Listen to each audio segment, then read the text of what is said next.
You've tuned into The Break Room, a weekly conversation about how the city of St. Augustine works, from those who do the work every day. Hosted by the City of St. Augustine's Communications Manager, Melissa Whistle, The Break Room offers a closer look at the city's programs and provides updates on current and upcoming projects. And now, your host for The Break Room, Melissa Whistle.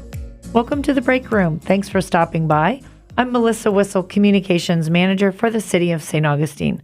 This week I'm sharing The Break Room with Pat McCaulley, St. Augustine Police Department Commander of the Patrol Division. Pat, thank you for joining us. Glad to be here. Thank you. Your first time on The Break Room. We'll take it easy on you. Thanks. You guys have been rather busy down there at PD. Yeah.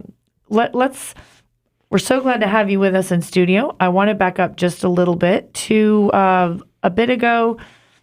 Chief Fox delivered an update to the City Commission, speaking of all the things that you all have going on at PD. So maybe we could do a recap, starting with the accreditation of the police department. Okay.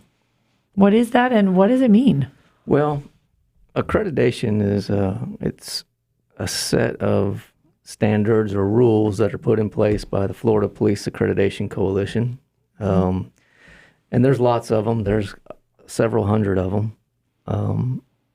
And this organization comes up with these standards and rules that they feel like the ideal police department should follow. And then police departments put these policies in place, put these practices in place. The coalition sends what they call assessors out to your agency to assess the agency, right. To kind of make sure that we're doing the things that they say that we should be doing. And then when they give they say that we're complying with those standards, then they give us the seal of approval, and we're an accredited agency. And you know that they're coming. It's a scheduled type thing. They're not like secret shoppers. Yes, no. In fact, they give us a practice, so what they call a mock assessment. Okay. They come and they send the assessors down, and they'll go through the agency with a fine-tooth comb, and they'll tell us whether or not we're missing anything. Okay. And they give us a chance to correct those things. Nice. And then they come back a second time for the real assessment. And hopefully, if there's been any problems, we've corrected those, and then they do the assessment and get certified. And this is a day, a 3-day thing? How long does that take? Sounds like a lot of work. Yeah, it's over the course of, the mock assessment is about 3 days. They go through the whole police department from top to bottom. And that's the first assessment, the mock assessment. That tell us what we need to improve on, and they give us a certain amount of time. And I don't know exactly what that is, to be honest with you. It's a couple months. Okay. So, so they give you time to make some adjustments, because sometimes you have to spend money, you have to alter your practices. So they give you some time to do it, at least a few months, and then they come back again for the final assessment. And this is something, has the PD had this once before and it lacked, and so you have to do that renewal process, or is this something you all are in the process of doing that you're looking to get that established and then maintain? We're looking to get it established, but it's not a new idea for our police department by any means. In fact, in 2002, my job became to rewrite our policy manual to accreditation standards, and this was 18 years ago. Wow. So I did. It took me a few years to rewrite every one of our policies. I rewrote it to accreditation standards, and we've been practicing those standards ever since. We just have never gotten certified. Right. And that's a matter of bringing them in. There's expense involved. And so when it comes time to be looking to where you want to spend money, we have things like training, equipment. We've taken on new officers. We've had a lot of demands on the department that unfortunately those things really take priority. Yeah, there's fees associated with accreditation. There's expenses because we have to pay for the assessors to come down. We pay for their hotel rooms, their meals, and so forth. Right. And it's a big expense.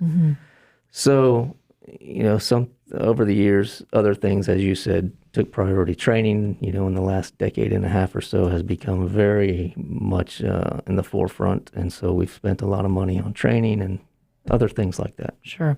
And to that end, we do also, though, now have an accreditation manager. So we have someone who is on staff whose full-time job it is. That's right. Yeah. We recently hired a accreditation manager. Jennifer Smalls is her name. And her job is to hold our feet to the fire, so to speak, and she goes through our policies and makes sure that she has, one manual that's the standard manual, and on the other side of her desk is our policy manual. Right. And she makes sure that the two mesh up.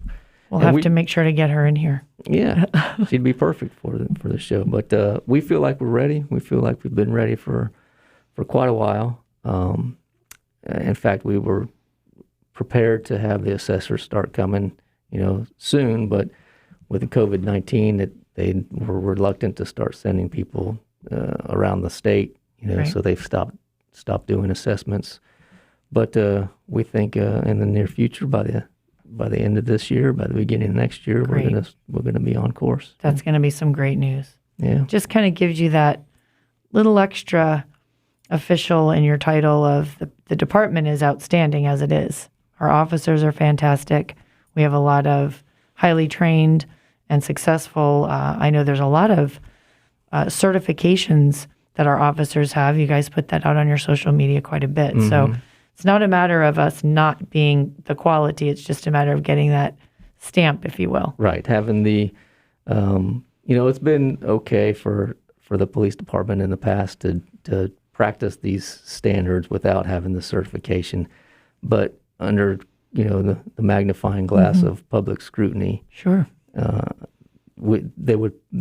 it looks better for us to have the certification. Sure. So we're going to do it. That's great. Well, we look forward to talking about that when that happens. That'll be wonderful. That might be a great way for us to invite Jennifer Smalls, to come and talk to us. That would be great.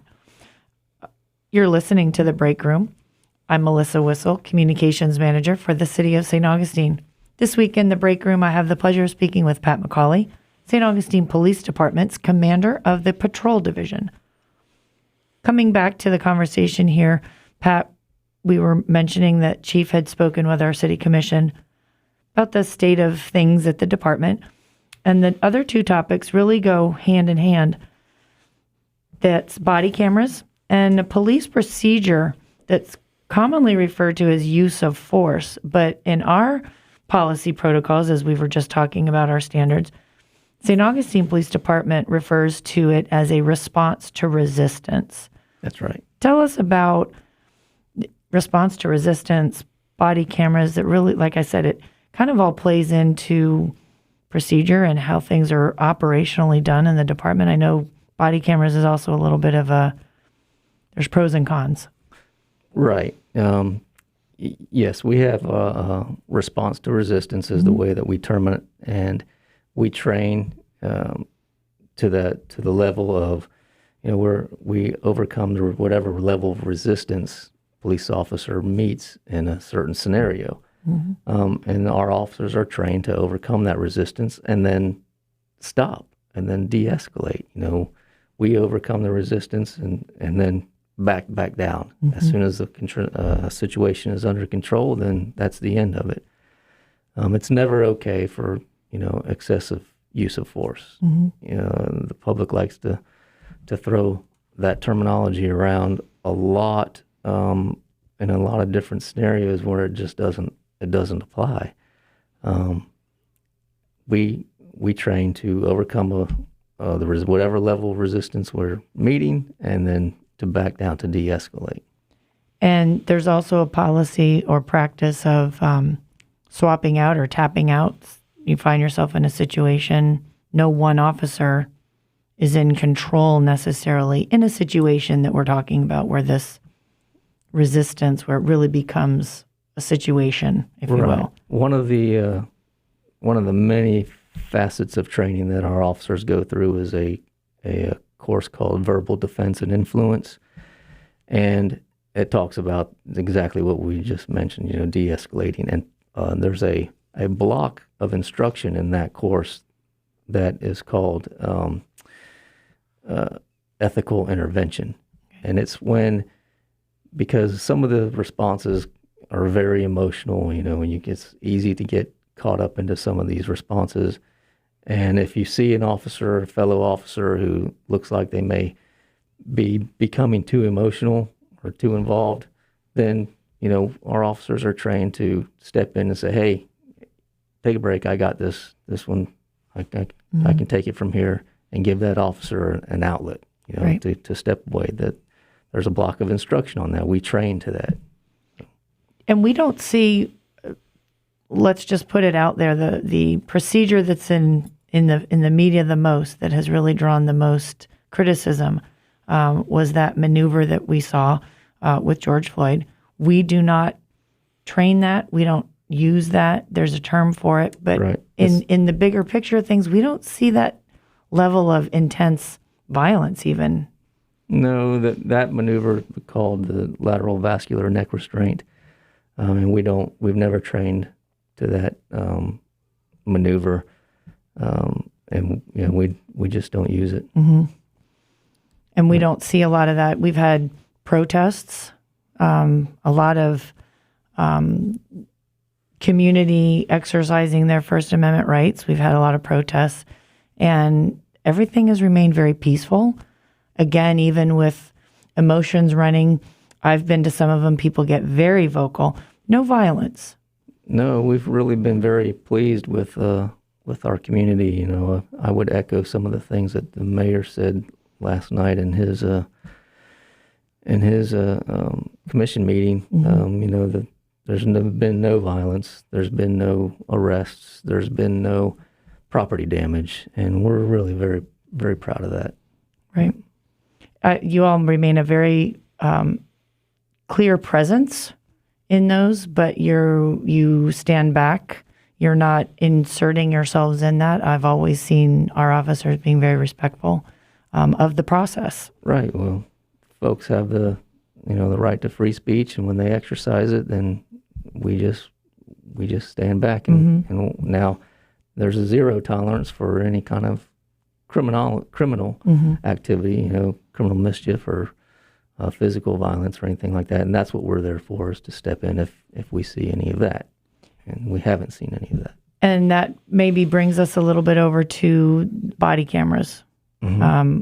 I believe Chief Fox has said it's not a matter of if, but when.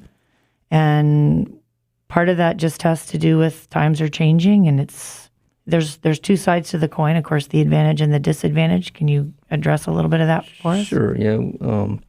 We've never had body cameras in our agency, and none of the agencies in St. Johns County have had them.